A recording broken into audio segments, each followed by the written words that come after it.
బ్యాంక్లో ఏదైనా ఓచర్ రాయడానికి ఆలోచిస్తుంటారు. ఏదైనా తప్పులు రాస్తామేమో, ఎవరైనా రాయడం వచ్చిన వాళ్ళతో రాయించుదామని ఎదురు చూస్తూ ఉంటారు. నేను చెప్పింది ఎవరో వయసులో పెద్దవాళ్ళ గురించో లేదంటే ఏం చదువుకోని వాళ్ళ గురించో కాదు. ఇంటర్, డిగ్రీలు చదువుకున్న వాళ్ళు కూడా ఇలానే చేస్తూ ఉంటారు. అలాంటి వారు ఒక్కసారి ఈ వీడియో కనుక చూసినట్టయితే మీరు ఏ బ్యాంకుకి వెళ్ళినా ఎటువంటి ఇబ్బంది లేకుండా ఓచర్ రాసేయచ్చు. ఎందుకంటే ఏ బ్యాంకుకు సంబంధించిన ఓచర్ అయినా కూడా ఈ వీడియోలో చెప్పిన విషయాలు మాత్రమే ఉంటాయి.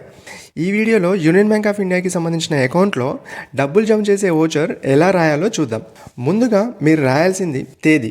మీరు డబ్బులు జమ చేస్తున్న తేదీ ఇక్కడ రాయండి. తేదీని DDMMYY ఫార్మాట్లో రాయాలి. అంటే ఉదాహరణకి మీరు 20వ తేదీ 1వ నెల 2025న డబ్బులు జమ చేస్తున్నట్లయితే ఇక్కడ 20012025 అని రాయాలి, లేదా 200125 అని రాయాలి. మొత్తానికి మనం ఏ తేదీన డబ్బులు కడుతున్నామో తేదీ, నెల మరియు సంవత్సరం ఇక్కడ కనబడేలాగా మీరు తేదీని రాయాలి. తర్వాత ఒకవేళ మీరు ఇప్పటి వరకు బ్యాంకులో మీ పాన్ కార్డు కనుక ఫీడ్ చేయించుకున్నట్లయితే మీ పాన్ కార్డ్ నెంబర్ను ఇక్కడ రాయండి. ఇంతకు ముందు ఎప్పుడైనా ఫీడ్ చేయించుకొని ఉంటే రాయాల్సిన అవసరం లేదు. ఎందుకంటే ఒకసారి పాన్ కార్డ్ బ్యాంక్ వాళ్ళ కంప్యూటర్లో ఫీడ్ అయిన తర్వాత డబ్బులు జమ చేసిన ప్రతిసారి పాన్ కార్డ్ నెంబర్ ఇవ్వాల్సిన పని లేదు.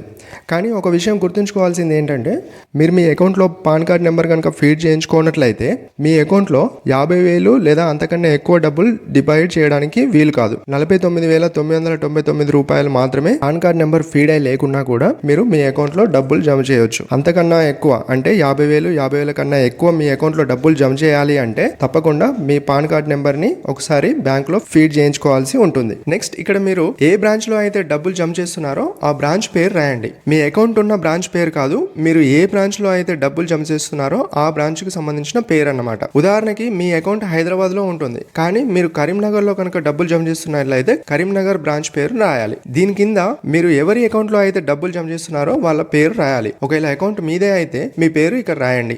ఇక్కడ ఉన్న బాక్సుల్లో ఎవరి అకౌంట్ లో అయితే డబ్బులు జమ చేస్తున్నారో వారి పూర్తి అకౌంట్ నెంబర్ రాయండి. దీనికి క్రింద మీరు జమ చేస్తున్న నోట్లు ఎన్ని ఉన్నాయి మరియు వాటి విలువ ఎంత అన్నది ఇక్కడ రాయాలి. ఉదాహరణకి మీరు 10,000 జమ చేస్తున్నట్లయితే 500 నోట్లు 10, 5,000 రూపాయలు, 200 నోట్లు 15, 3,000 రూపాయలు, 100 రూపాయల నోట్లు 20, 2,000 రూపాయలు. ఇలా రాసిన తర్వాత కింద వీటి మొత్తం ఎంత అవుతుందో రాయాలి. మీరు జమ చేస్తున్న డబ్బులు ఎంత అవుతుందో ఇక్కడ రాశారు కదా, దీనికి లెఫ్ట్ సైడ్ లో మీరు జమ చేస్తున్న అమౌంట్ అక్షరాల్లో రాయాలి. అంటే ఉదాహరణకి 10,000 అని రాయాలి, లేదా 10,000. మీరు ఏ లాంగ్వేజ్ లో అయినా రాయొచ్చు. మీకు తెలుగు వస్తే తెలుగులో రాయొచ్చు, ఇంగ్లీష్ వస్తే ఇంగ్లీష్ లో రాయొచ్చు.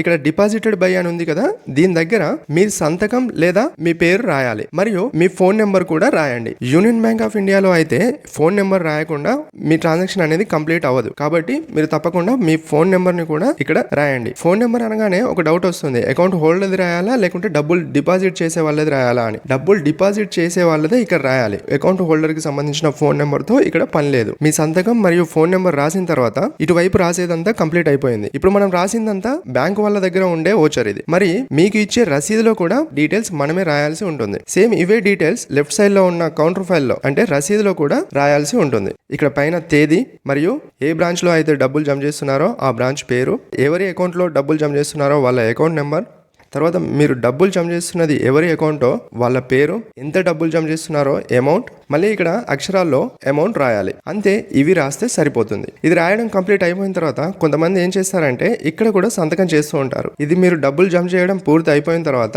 క్యాషియర్ ఈ ఓచర్ పైన స్టాంప్ వేసి ఇక్కడ సంతకం చేసి ఇస్తారన్నమాట. కానీ కొంతమంది ఇక్కడ కూడా సంతకం చేసి ఇస్తూ ఉంటారు. ఇక్కడ సంతకం చేయకూడదు. కేవలం రైట్ సైడ్ డిపాజిటెడ్ బై అని ఉంది కదా, అక్కడ మాత్రమే ఎవరైతే డబ్బులు జమ చేస్తున్నారో వాళ్ళు సంతకం చేయాలి. ఇక్కడ క్యాషియర్ అని ఉన్న దగ్గర క్యాషియర్ మాత్రమే ఆయన తీసుకున్న డబ్బుల్ని కరెక్ట్ ఉన్నాయని చెప్పి స్టాంప్ వేసి సంతకం చేసి మనకి ఇస్తారన్నమాట. ఇది ఈ రోజు వీడియో. ఈ వీడియోలో బ్యాంకులో డబ్బులు జమ చేసే ఓచర్ ఎలా రాయాలో మీకు అర్థమయ్యేలాగా చెప్పాను కదా. ఇలా బ్యాంకుకు సంబంధించిన ప్రతి విషయం దాదాపు డీటెయిల్ గా చెప్పడానికి ట్రై చేస్తాను. మరి ఎవరి మీద ఆధారపడకుండా బ్యాంకులో మీ పనులు మీరు చేసుకోవాలి అనుకుంటే ఈ వీడియోని లైక్ చేసి తప్పకుండా మన ఛానల్ ని సబ్స్క్రైబ్ చేసుకోండి. ఇలాంటి వీడియో